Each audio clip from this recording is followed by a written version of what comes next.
할렐루야. 설을 앞두고 있습니다. 신년에도 인사하셨지만 또 새 마음으로 새 영으로 우리가 축복하십시다.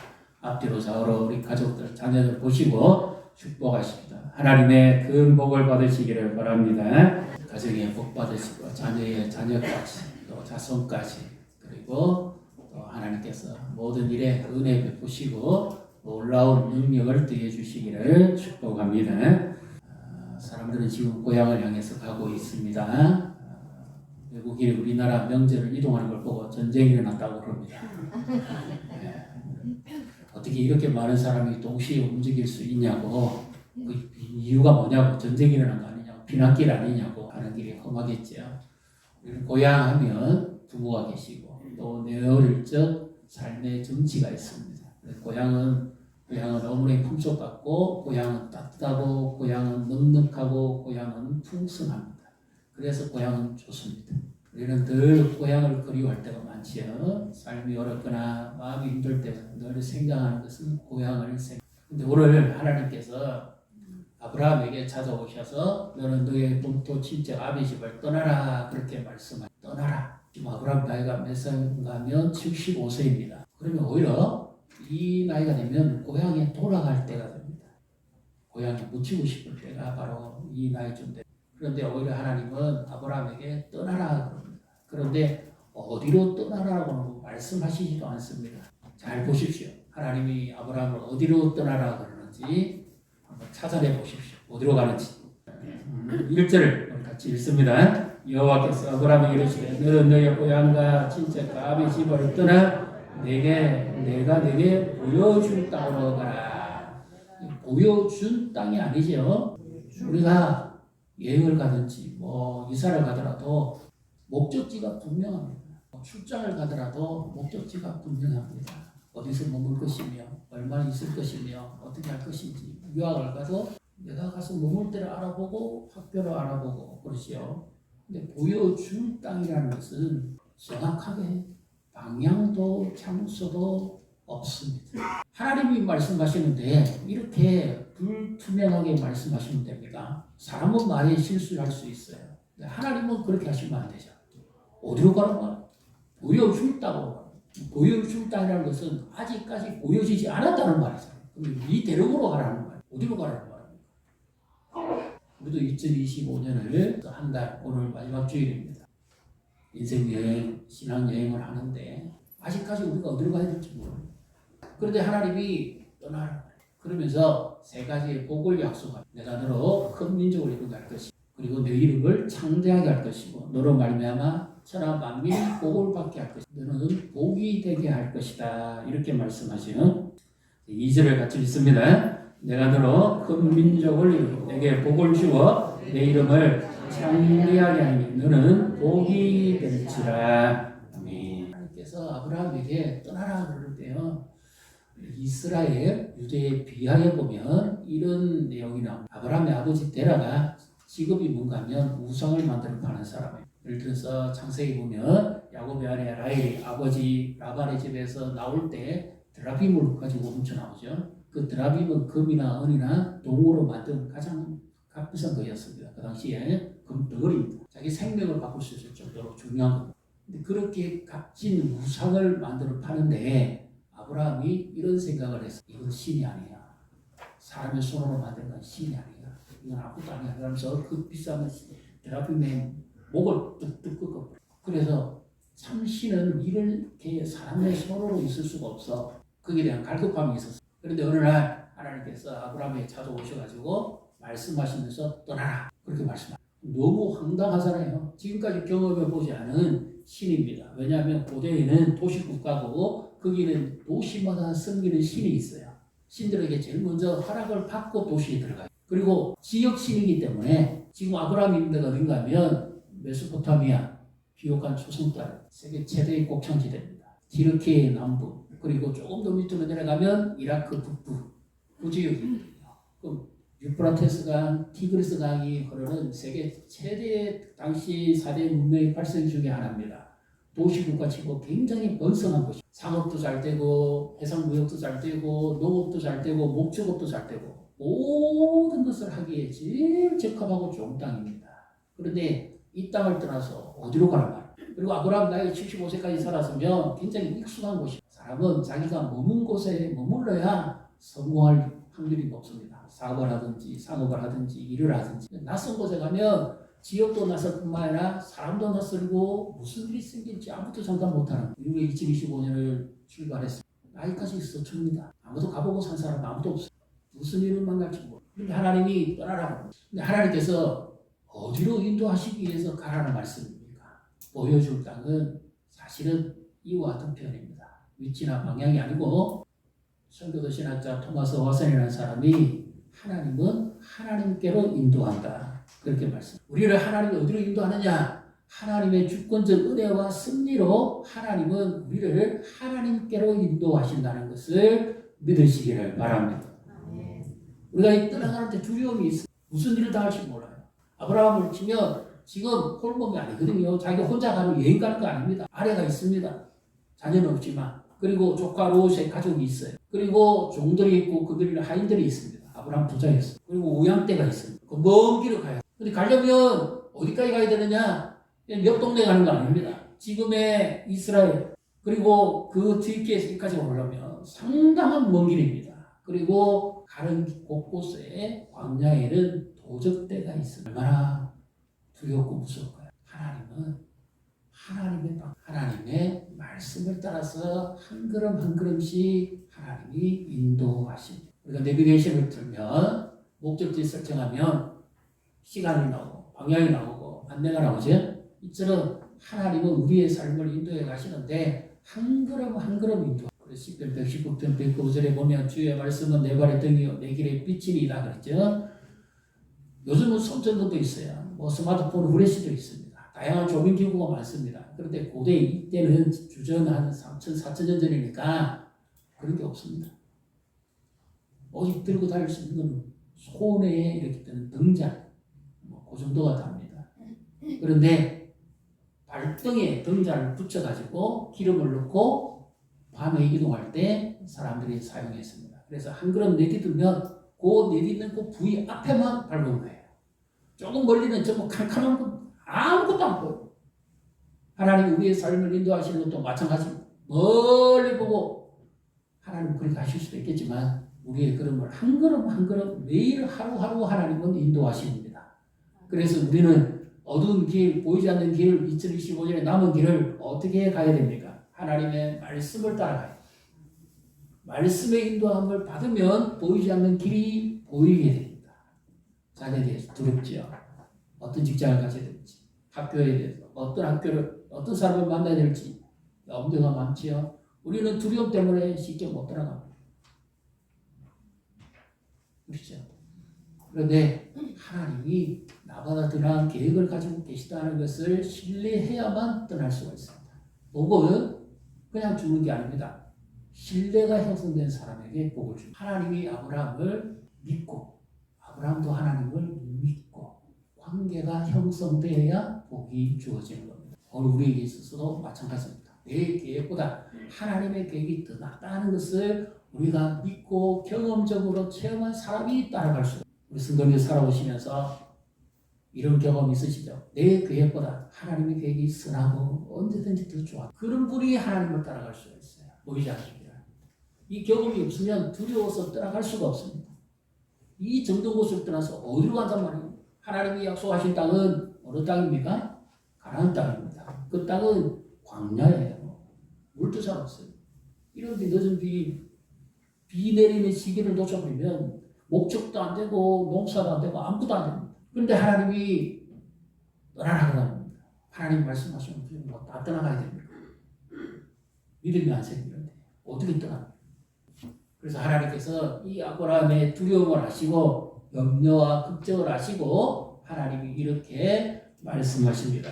자, 3절을 보십니다. 3절을 같이 읽습니다. 너를 축복하는 자에게 내가 복을 내리고 너를 저주하는 자에게 내가 저주하리니 땅의 모든 족속이 너로 말미암아 복을 얻을 것이라 하시지라. 아멘.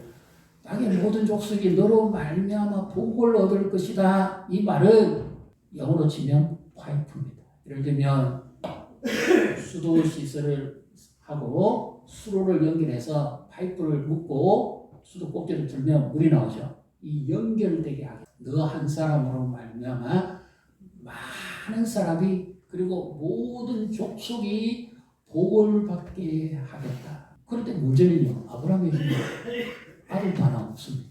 아들을 주시고 하면 약속이 이루어지죠. 그런데 하나님이 아브라함에게 아들도 아직 하나 안 줬어요. 그런데 하나님께서 약속하신 이 세 가지 복이 이루어졌을까요? 안 이루어졌을까요? 아브라함은 우리가 잘 아는 대로 4대 종교에서 믿음의 조상입니다. 이슬람, 유대, 로마 카톨릭, 기독교. 아브라함은 그 이름을 하나님 창대하게 하시겠다 그랬죠. 4대 종교에서 아브라함은 믿음의 조상이라고. 한 집안의 아버지도 아니고 4대 종교지만 지금 오늘날 전 세계에 답니다. 중동을 비롯해서 아시아까지. 그리고 미국 전부 다 기독교 영향이 있죠. 다 아브라함을 믿음의 조상이라고 그랬죠. 그 다음에 내가 너로 큰 민족을 이루게 하겠다. 그 이름은 창작이 됐고 큰 민족을 이루게 하겠다. 지금 자식도 없어요. 그런데 나중에 이삭, 야곱, 요셉이 애굽 땅에 종으로 팔려올 때에 야곱의 자녀가 이제 이주해 옵니다. 70명입니다. 그런데 430년 후에 장정만 60만 명, 민족 국가가 형성됩니다. 그러니까 좋기 남녀노소 포함하면 200만 명에서 300만 명. 그 말씀대로 이루셨죠. 그 다음에 너로 말미암아 복을 받게 하겠다 그랬는데요. 여기에 우리가 2025년을 지나갈 때 가장 두려워할 것이 있어요. 무슨 일을 당할지 모르는 거죠. 그래서 하나님은 아브라함에게 이와 같은 약속을 하십니다. 3절에 잘 보십시오. 너를 축복하는 자에게는 내가 복을 내리고 너를 저주하는 자에게는 내가 저주할 것이다. 이 말씀은 복과 저주의 기준이 하나님께 있다는 겁니다. 예를 들어서 아브라함 지금 우양떼를 거느리고 이렇게 갑니다. 가다 보면 강가에 곳곳에 도적대도 있어요. 어렵게 하는 일들 많거든요. 그러니까 하나님께서 너를 도와주는 자, 너에게 호의를 베풀고 너를 사랑하는 자는 내가 그에게 복을 주겠다. 그리고 만약에 너를 해롭게 하거나 너를 학대하는 자가 있으면 내가 그에게 저주를 내리겠다. 이 말씀의 의미는 잘 해석해야 됩니다. 그 말 아니고 하나님 내가 너의 보호자가 되겠다는 뜻입니다. 두려워하지 말고 왜 그 먼 길을 가는데 어떤 일이 생길지 모르니까 두려워할 수밖에 없잖아요. 염려하지 않을 수가 없잖아요. 그러니까 하나님이 친히 내가 너의 방패가 되겠고 내가 너의 보호자가 되겠으니까 두려워하지 말고 너를 해칠 자는 아무도 없다는. 그래서 하나님의 말씀을 따라갈 때 하나님 우리 삶을 인도하고 나보다 하나님의 계획이 더 낫다는 것을 믿고 신뢰할 때 하나님께서 도우시고 그리고 우리가 어떤 일을 당해도 하나님이 우리의 보호자가 되시고 방패가 되시니까 염려할 것이 없다는 겁니다. 그러면 어떻게 떠나야 됩니까? 어디를 떠나야 될까요? 2024년 동안에 살아왔던 우리의 익숙한 습관에서 떠나야 됩니다. 아브라함이 머무는 곳은 우상 문화가 가득한 곳이었습니다. 집집마다 우상을 섬기는 곳이죠. 우리를 치면 세속 문화가 가득하죠. 제사를 버려.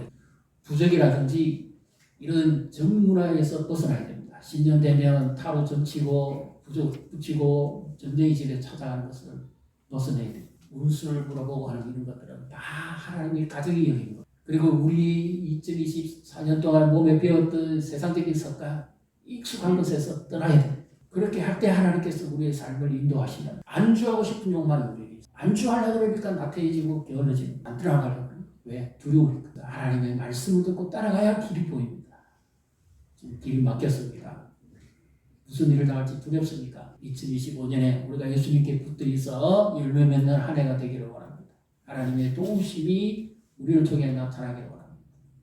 우리가 바라봐야 될 복이 뭘까요? 아브라함 한 사람을 통해서 하나님이 천하 만민이 복을 받게 하겠다. 1차적으로 예수 그리스도를 통해서 구원의 소식이 전파되게 하겠다는 것입니다. 그런데 아브라함에게는 개인적으로는 이와 같은 복이 임한 거죠. 어떤 복이요? 요즘 우리가 편리하게 쓰는 와이파이 공유기 아십니까? 데이터를 쓸 수도 있지만 빌딩 안에, 교회 안에도 와이파이 공유기만 연결되면 전파가 다 소통이 됩니다. 그렇죠? 뭐 파일을 보낼 수도 있고 영상을 보낼 수도 있고 이처럼 공유한다는 말입니다.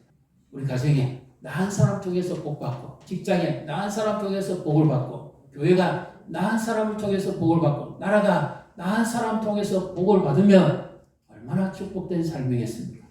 옆에 보시고 축복하십니다. 당신은 축복의 통로입니다. 창세기 37장에 보십시오. 요셉이 보디발의 집에 팔려왔는데 여호와께서 함께 하시니 그가 한 모든 일이 형통케 되었다고 했죠. 잘 되었습니다. 하나님께서 요셉을 통해서 보디발의 집에 복을 내립니다. 이방의 주인이잖아요. 그의 소유에 넉넉함을 줍니다. 이것을 누가 알았느냐? 보디발과 그 아내가 알 정도였습니다. 요셉이 가는 곳마다 하나님 복을 내립니다. 하나님이 함께 하시니까 주인에게 인정받게 합니다. 주인의 소유를 다 그에게 맡깁니다. 아내만 빼고 하나님이 나를 통해서 복을 줍니다. 나만 한 사람 다 복받아라. 심지어 요셉이 억울한 누명을 쓰고 감옥에 들어갔을 때 그 감옥의 간수들이 복받습니다. 보디발 관리하고 있는 그 바로의 두 장관이 복을 받습니다. 나를 통해서 복을 받습니다. 그 요즘 이것이 뭐냐면 내 가는 곳마다 하나님께서 복 주시는데요. 혹시 이거 보이십니까? 이게 뭐죠? USB죠. 여기 파일을 저장하고 영상을 저장해가지고 여기 꼽기만 하면 열립니다. 이동하는 곳마다 실행이 되죠. 하나님이 나은 사람을 통해서 복 줍니다. 내 가는 곳마다 하나님 복 줍니다. 직장에 복 줍니다. 일터에 복 줍니다. 내 가는 곳마다 하나님이 함께 하십니다. 우리는 어떤 복을 사모해야 됩니까? 먼저 신령한 복을 사모하시기를 축복합니다. 영적인 복을 사모하십시오. 하나님의 인재를 사모하시고 예배를 사모하시고 하나님의 말씀의 복을 사모하십시오. 그 길이 내가 가는 길입니다. 그리고 교육기관에서는 교사들이 어린 생명들을 가르치고 가슴으로 끌어안고 기도하고 눈물 흘리고 그렇게 함으로써 복을 받습니다. 아이 하나가 자라서 하나님 말씀대로 바르게 성장해서 예배하는 자로 인격자로 자라간다면 교사는 축복의 통로가 되겠죠. 그가 가는 곳마다 그 선생님을 기억할 것이고 우리가 스승의 날뿐만 아니라 늘 영적인 스승, 영적인 아비를 기억할 거예요. 목장에서도 마찬가지죠. 목자와 함께 말씀을 나누고 기도하고 함께 울고 함께 웃고 함께 기뻐하고 함께 즐거워하고 함께 아파하는 이 교제의 복을 누릴 수가 있습니다. 목자 한 사람을 통해서 이 복을 누릴 수가 있습니다. 그러면 목장이 풍성하게 되겠죠. 그리고 함께 기도했던 응답을 체험하게 될 겁니다. 그래서 오늘까지 목장 편성을 마치고 이동하실 분들은 서로 합의하게 하십시오. 그럼 교회를 섬기면서 받는 복이 있어요. 내게 주신 직분 그리고 내가 맡은 봉사 우리 2024년에 사역 신청서를 다 내셨죠. 내가 교회 안팎으로 섬기면서 하나님 내게 나를 통해서 복을 줍니다. 착하고 충성된 종이 되면 하나님이 그 한 사람 때문에 복 주더라고요. 성경이잖아요. 이와 같은 영적인 복을 사모하십시오. 그리고 교회가 이와 같은 복의 통로가 되어야 됩니다. 예수 안 믿는 사람이 나를 통해서 예수 믿고 주님께 돌아오고 모든 세대들이 주 앞에 나와 예배하고 불신 가족이 주께 돌아오고 안 믿는 남편이 믿고 아내가 믿고 안 믿는 부모가 믿고 자녀들이 주님 앞에 돌아오고 축복의 통로자 물질의 복을 사모하십시오. 나 혼자 잘 먹고 잘 살겠다면 복 아니죠. 복의 씨앗을 심어야 됩니다. 가난한 사람, 어려운 사람, 선교사들 복음 전파하는데 심으십시오. 심으면 2배가 될 수도 있고 3배가 될 수도 있고 10배가 될 수도 있고 100배가 될 수도 있고 통해서 가는 거잖아요. 선교사들이 편지합니다. 요청을 합니다. 그분들은 시도 때도 없어요. 24시간 우리하고 시간이 안 맞으니까 자기들 급하면 막 카톡을 하고 보냅니다. 대부분 다 절박한 기도의 내용들. 우리가 목장에서 기도하는 것도 바로 그겁니다. 그리고 국내 교회, 어른 교회들이 우리가 그냥 물질만 버리는 거 아니죠. 기도하면서 그 기도가 하나님께 상달되어 주면 그들이 기뻐하고 그 복을 누립니다. 그럼 동시에 그 복을 누가 또 공유합니까? 하나님 우리에게 주시는 겁니다. 이와 같은 복을 누릴 수가 있어요. 건강의 복을 사모해야 되겠죠. 주의 일을 하려고 하는데 건강이 미치지 못하면 어떡하겠어요? 하나님 힘주셔야죠.